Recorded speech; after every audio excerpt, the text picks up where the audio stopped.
सध्या महाराष्ट्रात आणि देशात एकाच चित्रपटाची चर्चा आहे, तो म्हणजे छावा. आणि छावाचा दिग्दर्शक लक्ष्मण उतेकर सर आपल्यासोबत आहेत. सर, तुम्ही सगळीकडे जाताय, तुम्हाला तुफान रिस्पॉन्स मिळतोय. म्हणजे अगदी थिएटरमध्ये गेल्यानंतर लोक भावुक होतात आहे. महाराजांबद्दलची त्यांची ती जी भावना आहे ती समोर येते. खूप मोठं शिवधनुष्य तुम्ही पेललेलं आहे. काय आज हा सगळा चित्रपट बनवल्यानंतर, लोकांमध्ये समोर आल्यानंतर, लोकांचा प्रतिसाद मिळाल्यानंतर काय भावना आहे तुमच्या?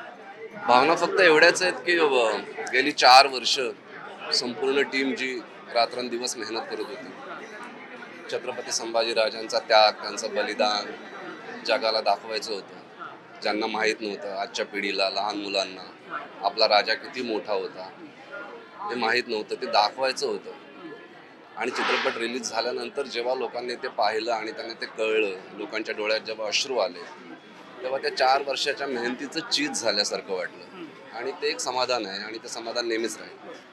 अनेक सोशल मीडियावर व्हिडिओ आपल्याला पाहायला मिळतात. मग अगदी अगदी लहान मुलं असतील ते गारद म्हणतात आहे. चित्रपट संपल्यानंतर संभाजीराजांच्या घोषणा देतात आहे, महाराजांच्या घोषणा देतात आहे, अंगावरती रोमांच उभा राहतात आहे. वाटलेलं की इतकं जबरदस्त हे सगळं होईल? इतकं जबरदस्त होईल असं नव्हतं वाटलं. इतकं जबरदस्त होईल असं नव्हतं वाटलं. पण एवढं माहिती होतं की फिल्म लोकांना पसंत पडेल आणि संभाजी महाराजांची जी जीवनगाथा आम्ही मांडली या सिनेमातनं, ती लोकांना बघायला नक्की आवडेल ही खात्री होती.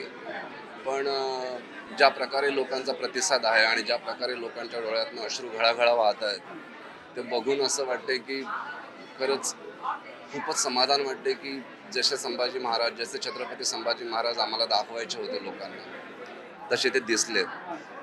आणि आजचं तर जसं तुम्ही म्हणालात की एक लहान लहान मुलं सिनेमागृहात गारद घालतायत, याचा अर्थ ती जागी होत आहेत. त्यांना छत्रपती संभाजी महाराज कोण होते कळतंय, ह्याचं खूप समाधान वाटतंय.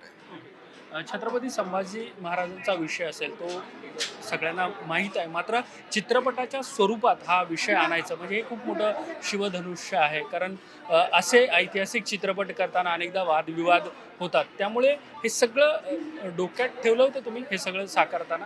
हो, अर्थात डोक्यात ठेवलं होतं. आणि दुसरी गोष्ट म्हणजे छत्रपती संभाजी महाराजांबद्दल सांगायचं झालं तर जेवढं मी वाचलंय आणि जेवढं मी अक्षरांच्या पलीकडे ओळखलंय, मला नाही वाटत महाराजांच्या आयुष्यात काही वादविवाद सारखं होतं.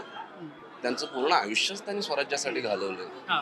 त्यांचं पूर्ण आयुष्य त्यांनी दिले स्वराज्यासाठी. अगदी शेवटच्या क्षणापर्यंत, शेवटच्या रक्ताच्या थेंबापर्यंत त्यांनी स्वराज्याला वाहून घेतलंय. त्यांच्यात वादविवाद काय असू शकतो? बरोबर. त्याच्यामुळे माझ्यावर तशी काहीच भीती नव्हती की वादविवाद वगैरे होतील वगैरे, असं काहीच नव्हतं. हिंदीत सर्वत्र चित्रपट प्रदर्शित झालेला आहे, तुफान प्रतिसाद मिळतोय.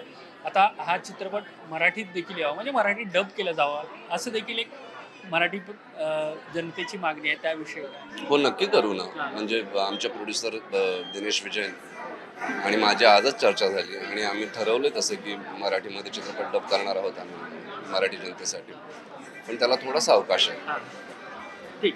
खूप साऱ्या शुभेच्छा सर आणि खूप सारे धन्यवाद ही सगळी बातचीत केल्याबद्दल. Video journalist Kalpesh Sawardekar sir, मी देवेंद्र कोलटकर, NDTV मराठी, मुंबई.